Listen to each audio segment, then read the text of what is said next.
Sir ಈಗ 33 ಜನ ಔಷಧ ನೀರು ಕೊಡ್ಕೊಂಡು ಕಲರ್ ಇದಾಗಿದೆ ಅಂತ. ಯಾಕಂದರೆ ಒಂದು ಕಡೆ ಪ್ರೈವೇಟ್ ಲ್ಯಾಬಲ್ಲಿ ಇದು ಪ್ರೂವ್ ಆಗಿದೆ, ಅದು ಗೌರ್ಮೆಂಟ್ ಲ್ಯಾಬಲ್ಲಿ ಇನ್ನೂ ಪ್ರೂವ್ ಆಗಿಲ್ಲ. ನೋಡಿ, ನನಗೆ ಪೂರ್ತಿ ಮಾಹಿತಿ ಇಲ್ಲ. ಯಾಕಂತ ಹೇಳಿದ್ರೆ ನೀರಿನ ಸ್ವಚ್ಛತೆ ಮತ್ತು ಇದೆಲ್ಲ ನೋಡ್ಕೊಳ್ಳುವಂಥದ್ದು ಅಲ್ಲಿ ಸ್ಥಳೀಯ ನಗರಾಡಳಿತ, ನಗರಾಭಿವೃದ್ಧಿ ಇಲಾಖೆ ಮತ್ತು ಮುನ್ಸಿಪಾಲಿಟಿಗಳು. ಅದರಿಂದ ಆ ಒಂದು ವಿಚಾರದಲ್ಲಿ ಏನಾಗಿದೆ ತಿಳ್ಕೊಳ್ತೀವಿ. ಮತ್ತು ಅವ್ರಿಗೆ ಏನೇನು ಟ್ರೀಟ್ಮೆಂಟಿನ ಅವಶ್ಯಕತೆ ಏನಿದ್ರು ಕೂಡ ಖಂಡಿತವಾಗಿಯೂ ನಾವು ಅದನ್ನೆಲ್ಲವನ್ನು ಕೂಡ ಮಾಡಿಸ್ಕೊಡೋದಕ್ಕೆ ನಮ್ಮ ಇಲಾಖೆ ಖಂಡಿತ ಮಾಡ್ತದೆ. ಅಲ್ಲಿ ದಾವಣಗೆರೆಯಲ್ಲಿ ಒಳ್ಳೆಯ ನಮ್ಮ ಆಸ್ಪತ್ರೆಗಳು ಕೂಡ ಇದೆ, ಒಳ್ಳೆಯ ಫೆಸಿಲಿಟಿ ಎಲ್ಲ ಇದೆ ಅಲ್ಲಿ. ಆದ್ದರಿಂದ ಅದ್ರ ಬಗ್ಗೆ ನಾನು ನೋಡ್ತೀನಿ. ಇನ್ನು ಉಳಿದಿರೋ ಬೇರೆ ಇನ್ನು ಸ್ಪಷ್ಟ ಮಾಹಿತಿಗಳು ತೊಗೊಂಡ ನಂತರ ನಾನು ಬೇಕಾದ್ರೆ ಹೇಳ್ತೀನಿ. ಆದರೆ ಅವ್ರಿಗೆ ಏನೇನೋ ಚಿಕಿತ್ಸೆಗೆ ಏನೇನು ನಾವು ಅಳವಡಿಸ್ಕೋಬೇಕು ಮತ್ತು ಇದು ಹೇಗೆ ಅದು ಪ್ರಾರಂಭ ಆಯಿತು, ಈ ಏನಾದರೂ ನೀವು ಹೇಳ್ದಂಗೆ ಅದು ಟೆಸ್ಟ್ ಆಗಬೇಕು, ಕಾಲರಾನ ಏನೋ ಒಂದು ಟೆಸ್ಟ್ ಆಗಬೇಕು. ಅದು ಟೆಸ್ಟ್ ಮಾಡಿದ ನಂತರ ಕಲುಷಿತ ನೀರಾಗಿದ್ದರೆ ಅದನ್ನು ಅವರು ಸ್ಥಳೀಯ ಆಡಳಿತ ಸರಿಪಡಿಸ್ಕೋಬೇಕು. ಬೇರೆ ನಮ್ಮ ಇಲಾಖೆಯಿಂದ ಇನ್ನೇನಾದರೂ ಅದಕ್ಕೆ ಮಾಡುವಂಥದ್ದಿದ್ದರೆ ಖಂಡಿತ ನಾವು ಮಾಡೋಣ.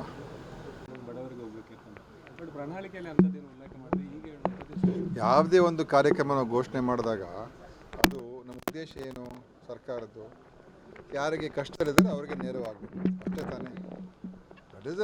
ಅದು ಅದರ ಅರ್ಥ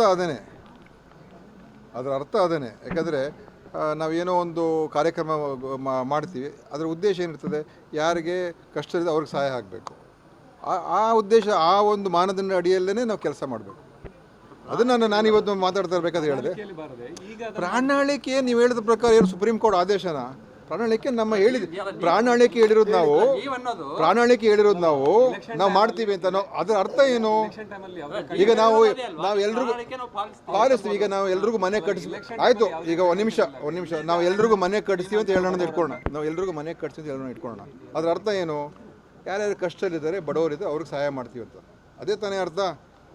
ಅದೇ ಥರ ನಮ್ಮ ಉದ್ದೇಶ ಏನು? ಯಾರು ಕಷ್ಟದಲ್ಲಿದ್ದಾರೆ, ಯಾರು ಬಡವರಿದ್ದಾರೆ, ಯಾರಿಗೆ ಸರ್ಕಾರದ ಸಹಾಯ ಅವಶ್ಯಕತೆ ಇದೆ ಅಂಥವ್ರಿಗೆ ಸರ್ಕಾರ ಸಹಾಯ ಮಾಡಬೇಕು. ಸೊ ಅಷ್ಟೇ ಇರುವಂಥದ್ದು. ಯಾವುದೇ ಸರ್ಕಾರದ ಯೋಜನೆ ಅದೇ ಉದ್ದೇಶ ಇರ್ತದೆ. ಯಾರಿಗೆ ಅಗತ್ಯ ಇಲ್ಲ ಅವ್ರಿಗೆ ಯಾರಿಗೆ ಅದರ ನೆಸೆಸಿಟಿ ಇಲ್ಲ ಅವ್ರಿಗೆ ಕೊಟ್ಟೇನು ಪ್ರಯೋಜನ ಇಲ್ಲ. ಅಷ್ಟೇ. ಅದರ ಬಗ್ಗೆನೇ ಇವತ್ತು KDP ಮೀಟಿಂಗ್ ಆಗಿದೆ.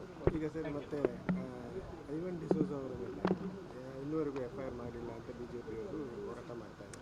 ನೋಡಿ, ಏನು ಎಲ್ಲಿ ತನಕ ಅಂತ ಹೇಳಿದ್ರೆ ಈಗ ನೆಕ್ಸ್ಟ್ ಕೋರ್ಟಿಗೆ ಹೋಗ್ತೀವಿ, ಮತ್ತೆ ರಸ್ತೆ ತಡೆ ಮಾಡ್ತೀವಿ. ನೋಡಿ, ಅವ್ರಿಗೆ ಎಲ್ಲಿ ಬೇಕಾದರೂ ಹೋಗಲಿ, ಎಲ್ಲಿ ಬೇಕಾದರೂ ಓಡಾಡಲಿ.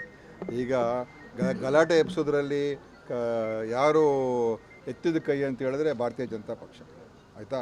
ಇಡೀ ದೇಶಕ್ಕೆ ಗೊತ್ತು ಅವರ ಉದ್ದೇಶಗಳೇನು ಅಂತ. ಸೊ ಈ ಗಲಾಟೆ ಹಬ್ಬಿಸುವಂಥದ್ದು, ಗಲಾಟೆ ಮಾಡಿಸುವಂಥದ್ದು, ಸುದ್ದಿಗಳು ಹಬ್ಬಿಸುವಂಥದ್ದು, ಇದೆಲ್ಲ ಅವರು ಎಕ್ಸ್ಪರ್ಟ್ಸು. ಸೊ ಅವ್ರಿಗೆ ಗೊತ್ತಿರಬೇಕು ಐವನ್ ಡಿಸೋಜಾದಲ್ಲಿ ಕಾನೂನು ಪ್ರಕಾರ ಏನು ಪೊಲೀಸರು ಕ್ರಮ ತಗೊಳ್ಬೇಕು ಅವ್ರು ತಗೊಳ್ತಾರೆ. ಅದು FIR ಹಾಕೋದಕ್ಕೆ ಅದು ಅರ್ಹ ಒಂದು ಪ್ರಕರಣನ ಇಲ್ವಾ ಅಂತ.